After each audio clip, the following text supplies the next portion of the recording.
오늘의 사연 시작합니다. 저는 현재 이혼 서류 접수해놓고 이제 나저제나 하루빨리 돌싱이 되기만을 기다리는 30대 중반 직장 여성입니다.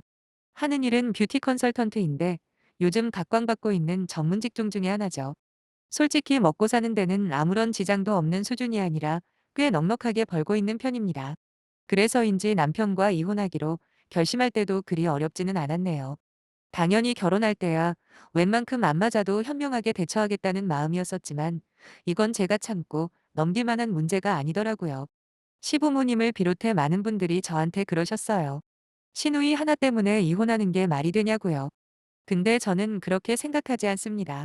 물론 원인 제공은 시누이가 했을지는 모르지만 그보다 더 큰 문제는 남편한테 있다고 판단했거든요. 말이 나온 김에 남편에 대해서 말을 좀 해볼게요. 저희는 정확하게 3년 전에 만났습니다. 저와 가장 친한 친구가 당시 남편이랑 같은 회사를 다녔었는데 그 친구는 이미 결혼을 한 상태였어요. 그런데 언젠가부터 자꾸 저한테 딱 맞는 남자가 있다는 거예요. 자기가 장담하는데 저와 그 남자만큼 잘 어울리는 커플이 없을 거라면서요. 그래서 믿져야 본전 아니겠냐는 마음으로 나갔는데 그때 상대가 바로 남편이었죠. 워낙 기대를 안 하고 나간 자리라 그런지 제 예상보다 훨씬 괜찮은 남자처럼 보이더군요. 남편도 마찬가지로 저한테 관심이 있었고요. 남편의 애프터 신청 이후 저희는 몇 번의 만남을 가지다 마침내 사귀는 사이가 되었습니다. 그 후로 1년 반이라는 시간 동안 사랑을 키워갔죠. 남편이 결혼하자고 처음 말을 했을 때 저는 전혀 놀라지 않았어요. 왜냐하면 그 무렵 저도 나이가 있다 보니 은근히 남편이 청혼해주기를 기다렸거든요. 참고로 저는 남편보다 2살이 많습니다. 조금 있다가 말씀드릴 남편의 누나, 그러니까 시누이와 동갑이죠. 아무튼 저나 남편 모두 경제적으로는 어느 정도 여유가 있다 보니 특별하게 부딪히는 일은 별로 없이 결혼에 무사히 골인을 했어요. 사실 남편과 결혼을 결심하는데 적지 않은 영향을 준 건 아이러니하게도 시누이의 존재였습니다. 그 이야기를 하기 전에 일단 저희 엄마 이야기를 먼저 해야겠네요. 저한테 있어서 시누이라는 단어는 처음부터 끝까지 부정적인 이미지뿐입니다. 왜냐하면 제가 어릴 때부터 엄마가 고모에게 당하고 사는 걸 쭉 지켜봐왔기 때문이죠. 아빠는 사람 좋고 성실한 분이긴 해요. 하지만 정작 친가 식구들과 관련만 되면 아무 말씀도 못 하시는 그런 분이기도 합니다. 덕분에 엄마만 항상 마음고생을 하셨는데 가장 결정적인 원인 제공자가 바로 아빠의 여동생인 고모였죠. 저희 엄마는 결혼하고 전업주부로 평생 살고 계세요. 아빠는 작은 회사를 운영하고 계시고요. 사실 말이 작은 회사지 매출 규모만 보면 나름 알짜배기 회사거든요. 그래서 저는 어릴 때부터 돈 걱정 같은 건 해본 적도 없이 자랐습니다. 뭐 그렇다고 무작정 흥청망청 돈을 쓴 건 아니지만 어딜 가도 부잣집 딸이라는 소리는 꼭 한 번씩 듣기는 했어요. 그러니까 제가 하고 싶은 말은 아빠의 수입만으로도 생활이 넉넉했다는 소리입니다. 하지만 고모의 눈에는 그게 아니었나 보더라고요. 고모는 초등학교 앞에서 분식집을 하고 있는데 집에서 살림만 하는 저희 엄마를 늘 못마땅해 했거든요. 명절이나 온 친척들이 한 번씩 모일 때가 있잖아요. 그러면 저희 엄마를 못 잡아먹어서 안달이셨어요. 신랑이 벌어다주는 돈만 가지고 편하게 산다느니 자기 오빠한테 그만 부담 주고 일 좀 하라는 막말을 수도 없이 퍼붓곤 하셨죠. 제가 아빠한테 유일하게 불만인 게 바로 이 지점입니다. 남편이 되어가지고 자기 아내라 그딴 소리를 듣고 있으면 적극적으로 나서줘야 정상 아닙니까? 근데 아빠는 당신도 듣기에는 불편했는지 엄마가 구박을 받을 때면 늘상 자리를 피하시거든요. 오죽하면 초등학교 저학년인 제가 엄마 편을 들면서 고모한테 집에 가시라고 울며불며 난리를 피웠겠어요. 그 후로 한 살 한 살 먹을수록 저는 조금씩 강하게 고모한테 반발을 했습니다. 그런 경험들 때문인지 저는 남편이 자신의 가족 이야기를 해줄 때마다 시부모님보다 오히려 시누이에 대한 이야기에 더욱더 민감하게 반응을 했습니다. 하지만 들으면 들을수록 안심이 되더군요. 왜냐하면 당시 남편 말에 따르면 시부모님과 시누이는 거의 남남처럼 지내고 있었거든요. 그렇게 된 데에는 전적으로 시누이의 잘못이 컸는데 일단 이혼하기로 마음먹은 지금 상황에서 제가 못할 말이 뭐가 있겠어요? 제가 살아오면서 시누이 같은 꼴통은 본 적이 없습니다. 파렴치한 성격은 둘째치고라도 기본적인 마인드 자체가 글러먹은 인간이에요. 다들 취집이라는 말을 아실 겁니다. 돈 많고 자기 말 잘 듣는 남자 하나 만나서 시집만 잘 가면 된다는 뭐 그런 뜻인데 저희 시누이가 딱 그런 인생을 살아왔더라고요. 거기다 얼굴이나 몸매는 반반하니 주위에 꼬이는 남자들은 제법 많았다고 해요. 하지만 연애라는 게 그렇잖아요. 상대방이 좋으니까 자꾸 만나고 싶은 거고, 그렇게 서로에 대한 애정을 키우다 결국 결혼까지 하는 거 아니겠습니까? 근데 신우이는 나의 남자를 선택할 때부터 무조건 능력만 보고 만났대요. 성격이나 외모 이런 건 아예 따지지도 않았다는데 목적은 딱 하나였죠. 돈 많은 남자 잘 물어서 팔자 고치겠다는 거요. 남편 말에 의하면 신우가 고등학교 때 공부를 어지간히 못해서 대학을 안 가려고 했답니다. 하지만 남들 다 가지고 있는 대학 졸업장은 있어야 하지 않겠냐는 시부모님의 강요에 모시겨 지방에 있는 전문대학에 진학을 했고요. 통학이 아예 불가능할 만큼 먼 곳이라 신우이는 자취를 하기 시작했는데 그때부터 수시로 남자들을 갈아치우며 남편감을 찾기 시작했다네요. 여러분들도 믿기지가 않으시죠? 어떤 스타일로 연애를 하던 솔직히 그건 개인의 자유라고 저도 생각합니다. 근데 자기 능력을 키울 생각은 안 하고 오로지 상대 배우자의 능력이 탐나서 연애를 한다는 게 너무 구차하고 추잡하지 않습니까? 그것도 한창 꿈 많을 나이인 20대 초반부터 말이죠. 그 후로 신우이의 연애사는 입에 담기도 힘들 만큼 지저분하고 더러운 이야기들 뿐이네요. 아무튼 저와 남편이 결혼할 무렵 신우이는 제주도에서 1년 넘게 살고 있었습니다. 이유야 뻔하죠. 당시 신우는 자기보다 15살이나 많은 검사 출신 남자를 꼬셔 제주도에서 동거를 하고 있었거든요. 근데 시부모님이랑은 왜 남남처럼 살고 있느냐 궁금하실 겁니다. 그건 바로 대학교도 제대로 졸업 안 하고 중간에 그만둔 신우이가 직장 생활은커녕 수시로 용돈을 타갔대요. 시부모님 두 분 다 경제적으로 여력이 있으시다 보니 처음 몇 년간은 지원을 해주셨다 하더라고요. 하지만 그것도 어느 정도지. 그저 남자 하나 꼬셔서 결혼할 생각만 하는 신우이에게 결국 정이 떨어졌답니다. 아무리 타이르고 충고를 해도 들어먹지 않으니 결국 금전적인 지원을 끊어버리신 거죠. 신우이는 그런 시부모님에게 삐져서 집을 나갔고 그렇게 이 남자 저 남자 거치다가 제주도까지 가서 살고 있었던 거예요. 솔직하게 말씀드려서 저는 시부모님의 결정이 100번 만번 옳다고 생각하는 사람입니다. 아무리 자식이라도 끝까지 말 안 듣고 정신 못 차리면 받아주는 게 오히려 더 독이 된다고 생각하거든요. 거기다 이번에 제주도에 내려가면서 시부모님을 비롯해 친척들한테까지 돈을 빌려서 갔답니다. 이번에 거의 10번이 넘는 동거라는데 무조건 결혼할 거라고 호언장담을 했다네요. 하지만 제가 보기에는 그런 마음가짐으로 결혼까지 성공한다 해도 그게 얼마나 갈까 싶었네요. 아무튼 시부모님은 상견례 자리에서도 당신들에게 내놓은 딸이 한 명 있긴 하다고 하지만 결혼식에 안 올지도 모른다며 솔직하게 말씀을 하시더라고요. 실제로도 저희 결혼식에 신우이는 불참을 했습니다. 축의금 10만 원 보낸 게 전부였고요. 그런 상황이다 보니 다른 문제 때문이면 몰라도 설마 신우이 때문에 제 결혼 생활이 위기를 맞을 거라고 차마 예상할 수가 없었죠. 하지만 남편과 신혼생활을 시작한 지 6개월 만에 신우이가 돌아왔습니다. 그것도 완전 만신창이가 돼서 말이에요. 자세히는 물어보지 못해서 모르지만 남편 말로는 신우와 같이 사는 남자에게 다른 여자가 생겼답니다. 그것도 신우보다 더 어리고 예쁜 여자였대요. 사실 신우이 나이가 저랑 같다고 했잖아요. 나이 30 중반에 무조건 돈만 보고 남자를 꼬시는 게 쉽지만은 않았을 거예요. 그렇다고 자기 스스로 돈을 번다거나 뭔가 내세울 만한 게 있는 것도 아니니 단물 빠진 껌처럼 버림을 받은 거죠.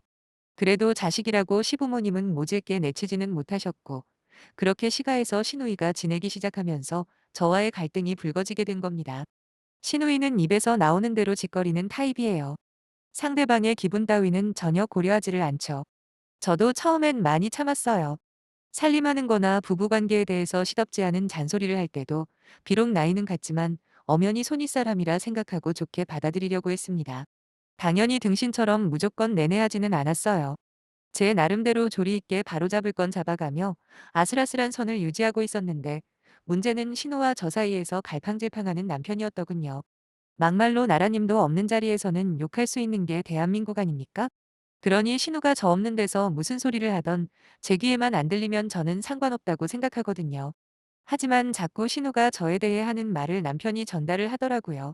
도대체 무슨 생각으로 그 이야기를 전달하는 건지 납득이 안 돼서 한 번은 세게 뭐라고 한 적이 있습니다.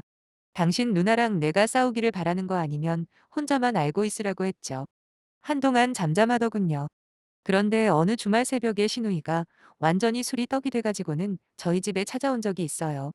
저보고 남편한테 똑바로 하라면서 얼마나 고래고래 소리를 지르던지 아주 동네망신이 따로 업었네요.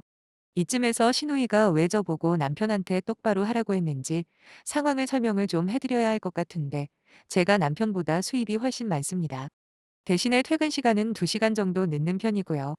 남편은 5시에서 6시 사이면 집에 오기 때문에 평일 저녁은 남편이 준비합니다. 대신 주말에는 제가 담당하고 있고요. 이 밖에도 빨래나 분리수거 같은 집안일들은 그때그때 시간적으로 여유 있는 사람이 하는 편인데 아무래도 남편이 할 때가 많더라고요. 친정에서도 저희 부모님께서 집안일을 나눠서 하시기 때문에 이게 불만거리가 될 줄은 꿈에도 몰랐어요. 거기다 남편이 전혀 내색을 하지 않고 오히려 자기가 먼저 나서서 해왔기 때문에 남편과 저 사이에 암묵적인 동의가 있는 줄로만 알았습니다. 근데 그게 아니었더라고요. 남편은 생각보다 마음에 안 드는 구석이 많았던 모양입니다. 뭐 사람이 불만을 가질 수 있어요. 충분히 이해합니다. 하지만 남편이 그런 불만을 제가 아닌 신우에게 전부 이야기하고 있다는 걸 알았을 때는 왠지 모르게 불쾌하고 화가 났죠. 부부가 뭔가요? 좋은 일이던 나쁜 일이던 상대 배우자에게 가장 먼저 말을 하는 게 맞는 거잖아요. 하지만 남편은 저한테는 아무런 내색을 안 해놓고 자기 누나한테 쪼르르 달려가서 미주알고주알 떠들었던 겁니다. 특히 음식 같은 경우에는 그 심각성이 더 컸는데 제가 뭘 해줘도 앞에서는 맛있다고 해줬던 남편이었죠. 하지만 신우가 난리치며 알게 된 건 매일같이 신우가 오늘은 뭘 먹었냐 확인을 해왔다는 거였고 그때마다 남편은 대부분 맛이 없다, 짜다 달다 어쩌고저쩌고 불만만 한가득 쏟아냈다는 겁니다.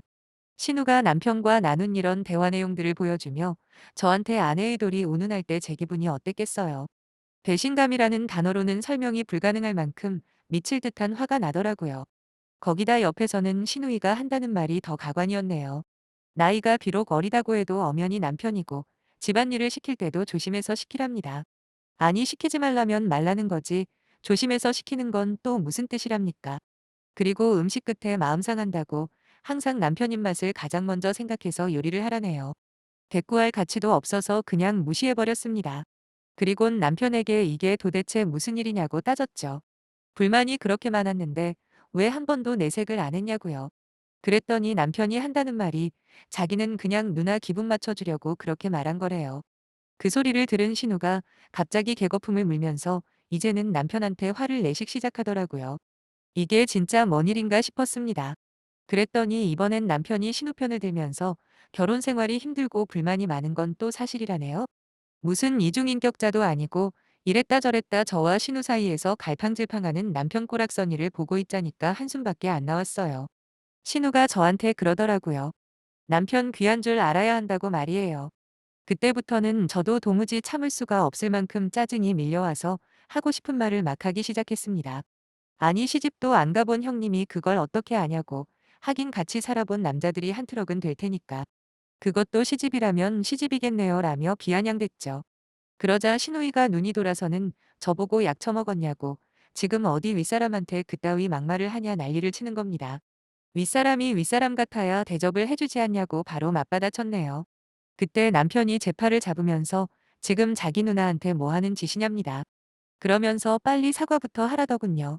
정작 나한테는 아무 소리 못하면서 니네 누나한테 미주 알고 주 알다 일러 바치니까 좋더냐 소리를 질렀어요. 내가 왜 사과를 하냐고 지금 이 상황에서 내가 잘못한 거 하나만 대보라고 했죠. 남편은 무조건 사과부터 하랍니다. 무슨 앵무새도 아니고 제 팔을 꽉 잡은 채로 신우한테 끌고 가려고 하길래 있는 힘껏 뿌리쳐버렸어요. 그리고 마지막 경고라고 한 번만 내 몸에 손 떼면 나도 가만히 안 있을 거라고 그랬죠. 하지만 옆에서 계속 악다구니를 쓰며 제 욕을 하고 있는 신우가 신경 쓰였는지 남편은 제 경고를 무시하고 다시 한번 제 팔을 잡아 끌더라고요. 그래도 남편을 밀쳐버렸습니다. 어떤 상황에서도 제 편을 들어주기를 바란 건 아니에요. 하지만 누가 잘못했는지 너무도 명확한 이 상황에서조차 자기 누나만 챙기는 남편에게 더 이상 희망이 안 보이더군요. 그래서 남편에게 이혼하자 말을 했고 남편 역시 그 당시에는 그러자고 했습니다. 물론 며칠 후 저희 친정으로 찾아와 무릎 꿇고 빌긴 했지만 이미 늦은 후였어요. 나름 핑계라고 한다는 말이 자기 누나가 아직 짝을 못 만나서 그렇게 심술을 부린 거라네요. 그러니까 조금만 이해를 해달라는데 제가 그랬죠. 내가 지금 니네 누나 때문에 이혼하자고 하는 것 같냐고요. 나와 있었던 일들을 다른 사람한테 떠버린 것도 모자라서 내가 가장 필요할 때 내 옆에 있어주지 못한 바로 너 때문에 이혼하는 거라고 친절하게 설명해줬습니다. 물론 남자 하나 잘 골라서 인생 편하게 살아보겠다는 미네 누나도 정상은 아니지만 너도 그보다 더하면 더했지 절대 덜하지 않다 한마디 해버렸죠. 그 말에 자존심이 많이 상했는지 그대로 돌아가 버리더군요. 그 뒤로 딱 한 번 전화가 왔길래 그냥 불쌍한 니 누나나 챙기면서 평생 살라고 했어요. 그리고 신우한테도 전해달라고 동갑내기로서 충고하는데 인생 그렇게 막 살지 말라고 했습니다. 지금이라도 기술을 배우던 뭘 배우던 해서 자기 손으로 땀 흘려 돈 벌라고 인생 거저먹을 생각하지 말라고 했네요. 정작 웃긴 건 제 앞에서는 그날 입법석을 떨던 신우이한테서 전혀 연락이 없었다는 겁니다. 혹시라도 전화라도 오면 한바탕 퍼부어주려고 준비 단단히 하고 있는데 말이죠. 아무튼 재산 분할이라고 할 것도 없을 겁니다. 그냥 결혼할 때 가지고 온 거 그대로 나누면 될 테니까요. 어서 빨리 홀가분하게 살고 싶은 마음뿐인데 시간이 참 안 가네요. 어차피 이혼하게 된 거 절대 후회는 하지 않으려고요. 오히려 이번 기회를 반면교사로 삼아 제 삶을 다지는 좋은 계기로 삼을 겁니다. 그럼 응원 많이 부탁드리며 여기서 줄이겠습니다. 큰 관심 감사합니다.